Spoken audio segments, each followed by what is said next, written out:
sacrifícios humanos, os adoradores de Kali, na Índia, também faziam sacrifícios humanos, os judeus do período, um pouco antes de Jesus, também faziam sacrifícios humanos. A história do Abraão com o filho dele, né? Ele ouve a voz e a liderança deles, naquela época, a divindade adorável deles,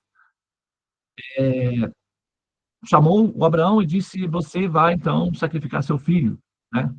Ele obedeceu a voz, e a voz o conduziu até um determinado local, ele colocou o filho na pira, né, no altar, e já estava prestes a imolar o filho, ou seja, matar o próprio filho, como sacrifício aos deuses.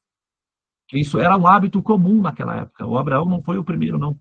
Era muito comum eles fazerem isso. Inclusive, naquele período, as pessoas costumavam pegar crianças e colocar nas fundações dos prédios. Eles sacrificavam as crianças, colocavam nas fundações do prédio, e para o prédio não cair. Eles ofereciam aos deuses, às divindades, a criança como sacrifício para que o prédio não caísse. Era muito comum naquela época. O profeta Maomé proibiu essa prática. Isso foi aqui até o Islã tem 1.600 anos. Então, até a década o período de 400, 500 depois de Cristo, eles ainda faziam esse tipo de procedimento de sacrificar crianças para o benefício dos deuses, para que os prédios não caíssem, né? Etc. E aqui nos Andes, recentemente foi encontrado 2 múmias de crianças no topo de uma montanha. As crianças elas eram induzidas através de uma bebida que era uma substância que envolvia pasta de coca. A criança entrava em coma, naturalmente, e a criança, então, morria, e ela ficava mumificada na montanha, porque a montanha é muito fria e tal, então preservava. Então, 2 crianças foram encontradas, resultado de rituais de sacrifícios humanos. Era muito comum isso daí. Os judeus também praticavam sacrifícios humanos. No período, naquela época, toda aquela região ali era fundamentada nisso, né? Muitos povos daquela região faziam sacrifícios humanos. E no período de Jesus tinha sacrifícios de animais, era muito comum, até hoje ainda são realizados sacrifícios de animais em determinados lugares. E como Jesus foi ao templo e teve aquele problema, que ele, né, interrompeu o processo lá da venda dos animais para sacrifícios e tal, então aquele ato simbólico indicando que os sacrifícios dos animais na adoração a Deus estavam interrompidos, ou seja, cancelados, né? Era assim, cortou essa relação. Assim como Buda, né, também fez isso pouco antes de Jesus, há mais ou menos 1.000 anos antes de Jesus.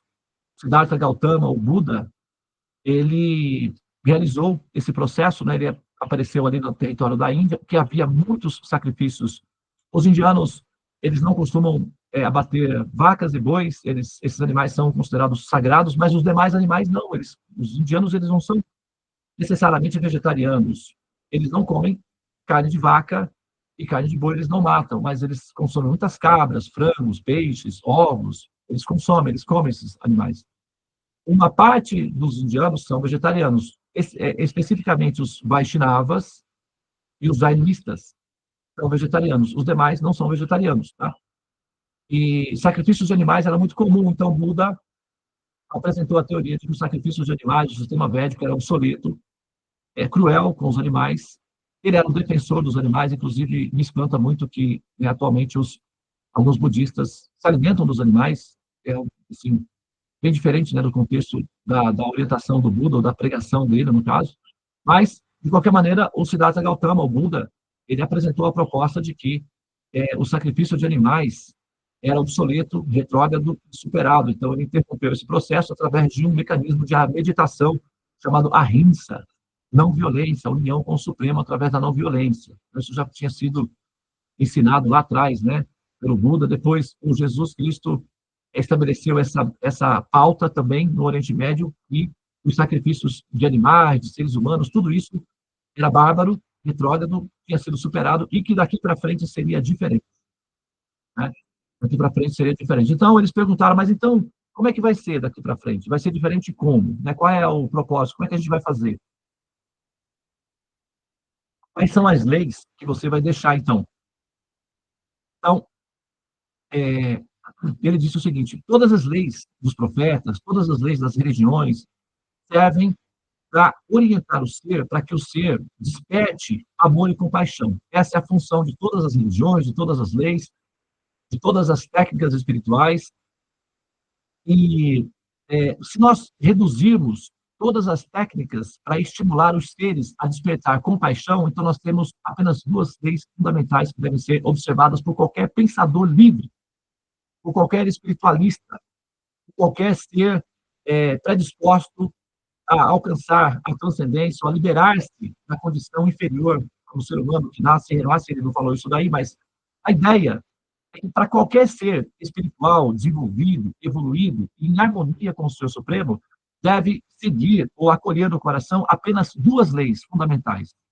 Uma, primeira, amar ao Senhor Supremo. Como? Com toda a sua força intelectual, com toda a sua capacidade dinâmica artística, com todo o seu talento, com toda a sua capacidade de improvisamento. Ame a Deus sobre todas as coisas, com toda a sua força, intensidade, coragem e gratidão no coração. Naturalmente, isso inclui a humanidade, as plantas, as árvores, os animais, porque amar a Deus sem amar a criação é uma contradição, não faz sentido.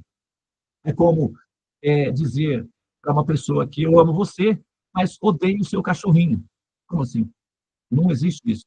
Né? Assim, se alguém te maltrata o seu bichinho de estimação e diz que te ama, você pode até dizer, tudo bem, você pode até me amar, mas mantenha distância de mim, por favor, por segurança do meu, né, cachorrinho, porque eu amo, eu não gostaria de vê-lo sendo maltratado por você. Tudo bem, eu aceito o seu amor, mas à distância. Proximidade é perigoso para o meu cachorrinho. Então, quer dizer, amar a Deus e maltratar a criação, é por isso que nós ficamos renascendo aqui, à distância. Deus nos ama, à distância. Por quê?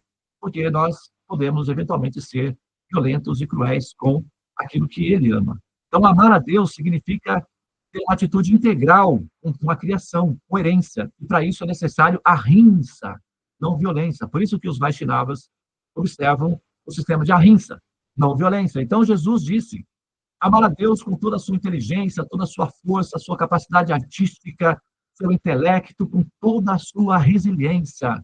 Amar a Deus sobre tudo e sobre todos. Inclua tudo, inclua todos no processo de amar a Deus. Isso é a primeira instrução. A segunda instrução: ama o teu próximo. Assim como também você deve amar a si mesmo, ame ao teu próximo. Seja resiliente, compassivo.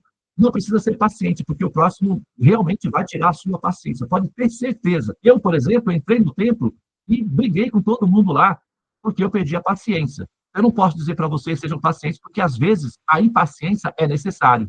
Jesus entrou no templo, perdeu a paciência, perdeu a compostura, expulsou todo mundo de lá, quebrou as barracas. Ele não podia, né, dizer ou fazer outra. Perde a paciência. Às vezes a gente perde a paciência no contato com o outro, sim, mas esteja predisposto a perdoar, caso eles peçam perdão, ou caso eles se redimam, caso eles se recuperem, caso eles evoluam, você tem que estar predisposto, com o coração aberto, a acolher e a perdoar, porque o ser evolui. Então, é assim, amar ao próximo como a ti mesmo. Você vai precisar de perdão, você vai precisar de ser perdoado, então perdoe para ser perdoado. Ame a Deus sobre todas as coisas, ame ao próximo como você. Não se preocupe se você perder a paciência, que às vezes acontece. Entretanto, se você errar, peça desculpas. E a vida segue. Então, essas duas instruções, amar ao Supremo e amar ao próximo, são instruções dadas por um mestre autêntico, falado no momento autêntico, e nós, como aprendizes autênticos, acolhemos essa orientação no coração e exercitamos isso com toda a nossa força, com o nosso intelecto, com a nossa resiliência, com a nossa capacidade. Por isso que, ao entoarmos o Mahamantra, Hare Krishna, Krishna Krishna, Hare Hare, Hare Rama, Rama Rama, Hare Hare. Ó energia suprema, amor divina, ó auspicioso Mahamantra, libertador do ser, desperta-me, eleva-me, envolve-me, protege-me. Desperta-me para o amor supremo, ao Senhor Supremo. Eleva-me para que eu tenha condições de ver, visualizar, me unir a esse ser. Envolve-me em ternura, em amor, em resiliência, em coragem, em valentia, em força, em garra, em determinação. Protege-me da minha tendência de autossabotagem e da minha acomodação às celas que me obrigam a renascer, vezes e mais vezes, na condição decadente da forma humana de carbono que decai e me causa sofrer. Fortalece-me, ó Mahamantra. Então, isso é amar a Deus. Entoar o Mahamantra com força, com concentração, com respeito, com resignação, com dignidade, porque o Mahamantra são os nomes do Senhor Supremo. Então, ter esse contato, essa unificação com os nomes do Senhor Supremo, com a dignidade que o mantra merece, é uma demonstração intelectual, sutil, espiritual, de primeiro contato de amor. A vida, então, vai chamar para o exercício. A primeira fase são as formulações técnicas no nível da mente, no sutil, né? Que a gente está aqui cantando Mahamantra, aprendendo, e depois nós vamos viver a vida. E a vida, então, vai colocar a terapia em movimento. E aí, como você coloca essa terapia em prática, em movimento, é que vai definir a sua qualidade enquanto jogador. E se você tem a dignidade de honrar a sua palavra enquanto você vive, quando você voltar para entoar o Mahamantra perante o Senhor Supremo, então você também o fará com dignidade, porque você tem coerência entre a sua palavra e a sua ação. Isso é coerência. E coerência significa saúde mental. E uma pessoa mentalmente saudável é uma pessoa confiável. E uma pessoa confiável é uma pessoa amiga. Então você se amiga do Supremo, você se sente um amigo do Supremo sempre que você é coerente com as suas ações e as suas palavras. É assim que funciona. Tá? Então, eu vou agora entoar o mantra, tá? Para a gente finalizar aqui com o nosso... Fiz hoje processo invertido. A ordem dos fatores não altera no produto, né? Então, eu fiz a inversão do mecanismo hoje, fiz a dissertação praticamente, né? Antes de fazer o mantra, mas agora eu vou introduzir o mantra, tá bem? Om Namo Bhagavate Vasudevaya. Om Namo Bhagavate Vasudevaya. Om Namo Bhagavate Vasudevaya.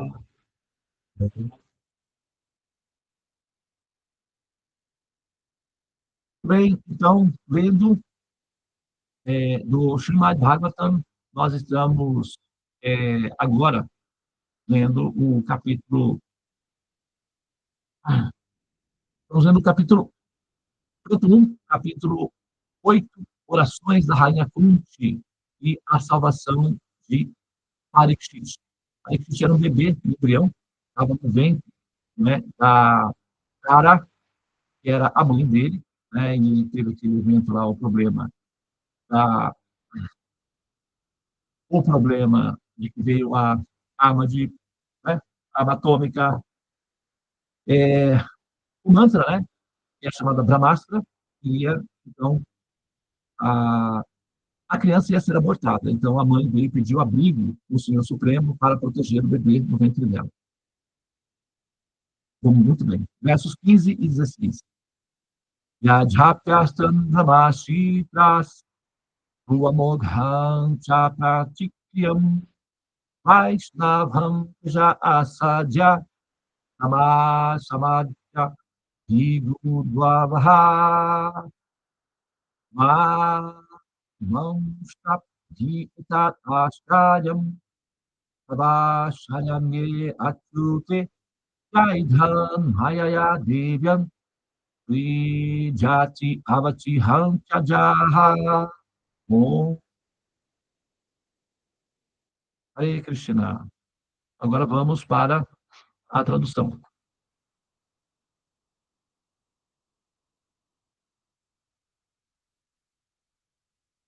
Verso 15. Ó Shaunaka. E aí, Shaunaka é um dos participantes da Assembleia de Sábios, então, está mundial. Ó Shaunaka.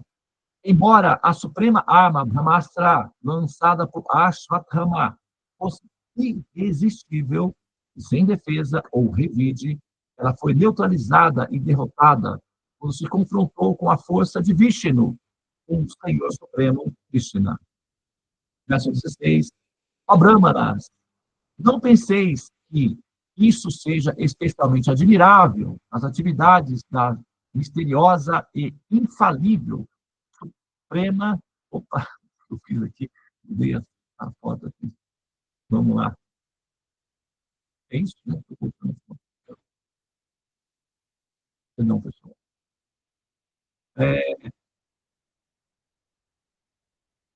Ó Brahmanas, não penseis que isso seja especialmente admirável nas atividades da misteriosa e infalível personalidade de Deus. Através de sua própria energia transcendental, ele mantém e aniquila todas as coisas materiais, embora ele mesmo seja não nascido. Muito bem? Então, para finalizar aqui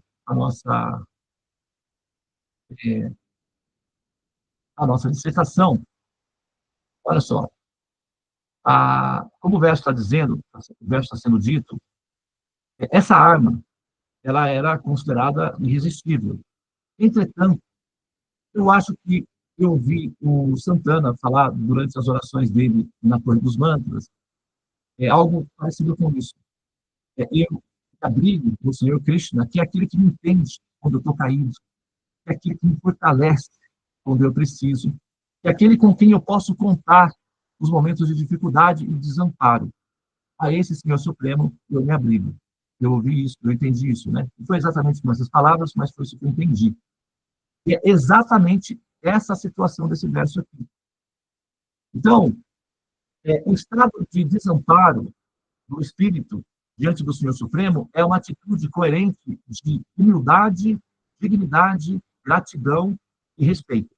Então, sempre que nós temos essa postura, sempre que nós temos esse procedimento de nos aproximar do Senhor Supremo em condição de desamparo, nós temos essa é uma atitude inteligente.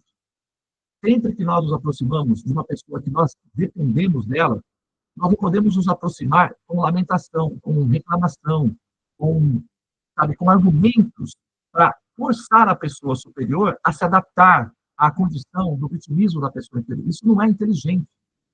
Isso simplesmente faz com que a pessoa superior entenda que essa pessoa está tentando me manipular e tentando me conduzir para que ela consiga de mim o que ela quer, ou seja, é simplesmente uma atitude naturalmente, né, egocêntrica, e tem variações de narcisismos aí, porque você, então, com o vitimismo, tenta manipular e controlar a pessoa superior. E não é assim que funciona. O jogo da vida mostra que não é assim. Quando nós precisamos negociar, por exemplo, o salário com o patrão, nós apresentamos as vantagens que o patrão tem de mantê-lo na empresa. E, por isso, a negociação de um salário pode ser boa para ambas as partes. Isso é inteligência, chama-se diplomacia. Tá? Então, quando nós nos apresentamos diante do Senhor Supremo, na nossa fase inicial, em que a nossa intimidade com o Senhor Supremo está sendo construída ainda, a atitude correta é essa diplomacia inteligente, espiritualmente falando. E o abrigo é nessa condição. Ó meu Senhor, vós que sois o abrigo da alma rendida, vós que sois o protetor daqueles que se abrigam aos seus pés, vós que sois compassivos com aqueles que se rendem a ti, e você considera seus amigos, vós que acolheis em seu coração aqueles que o amam, por favor, olhai para mim, identifica-me, eu sou uma dessas pessoas. Talvez você não tenha notado isso, mas é assim que eu sou. E mais cedo ou mais tarde, as minhas orações, as minhas súplicas, os meus pedidos de proteção e acolhimento chegará em teu coração, porque eu sei que o teu coração reconhece aqueles que te amam verdadeiramente. E eu sou uma dessas pessoas, então eu me abrigo no teu coração.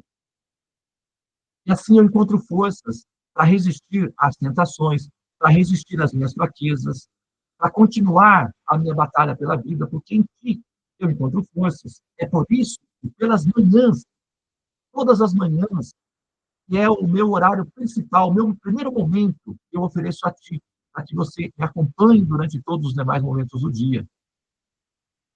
Então, esse é o procedimento de começar a conquistar o coração do Senhor Supremo, com amor intelectual, As orações são uma parte da expressão de amor a Deus, elas não são o todo.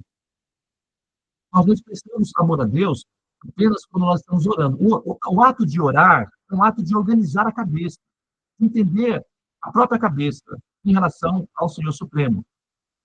As orações fazem com que nós pensemos sobre como é a nossa relação com o Supremo. Essa primeira ação intelectual de transparência indica como é que você vai se mover, então, a partir daí. E a coerência na sequência vai determinar se você estava julgando com palavras ou se você realmente estava falando sério.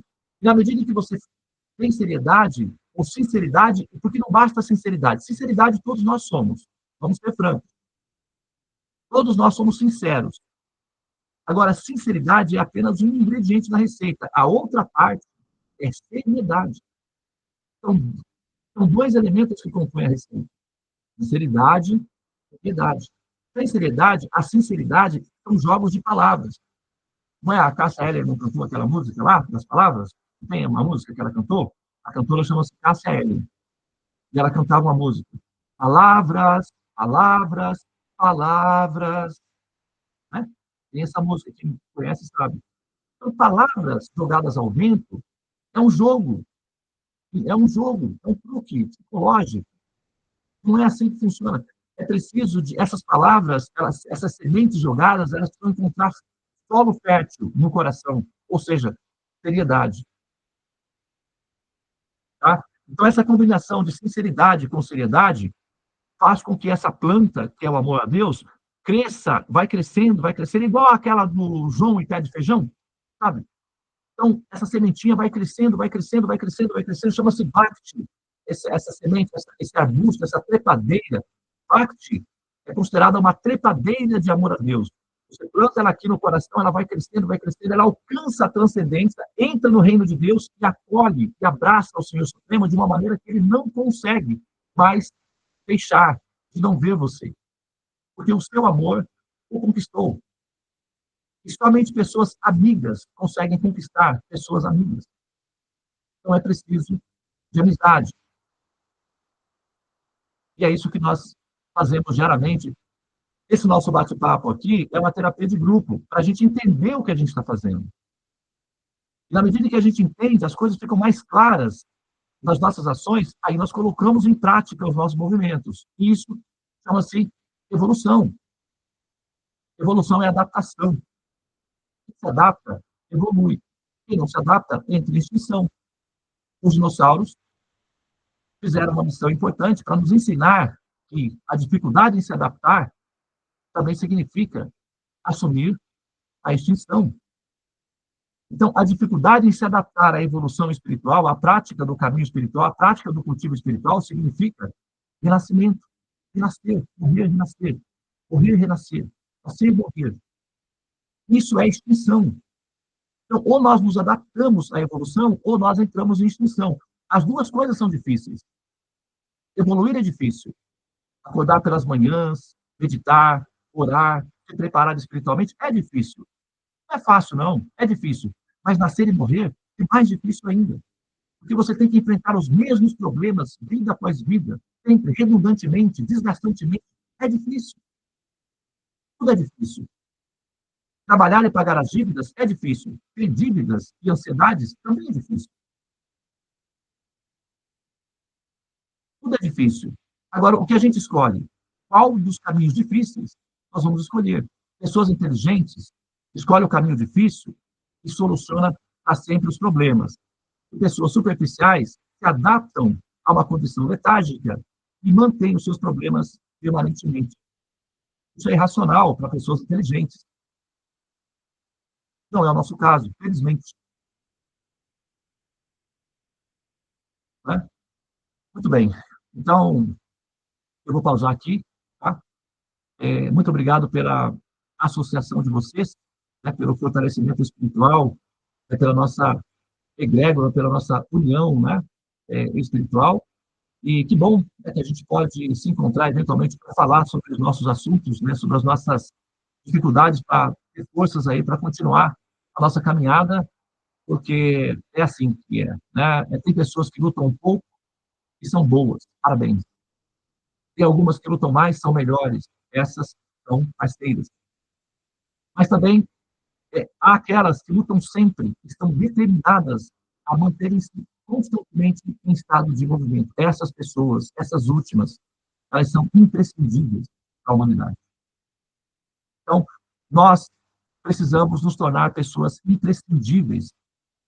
E, com isso, nós nos tornamos, é, não exatamente especiais, mas necessárias, como amigos do Supremo, porque nós fazemos aquilo que ele faz, que é despertar as almas para que elas saiam da condição inferior de existência e assumam o direito que elas têm como cidadãos do céu, e saiam da condição de párias existenciais e assumam o direito que têm como cidadãos do céu.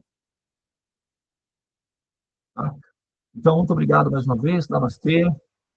Hare Krishna, Krishna Krishna, Hare Hare, Hare Rama, Rama Rama, Hare Hare. Suprema, Amor Divina, Alba Ramanta, Libertador do Ser, desperta-me, eleva-me, envolve-me, protege-me. Harion, Shanti, Namastê, Om, Tat Sat, Hare Krishna. Tenham todos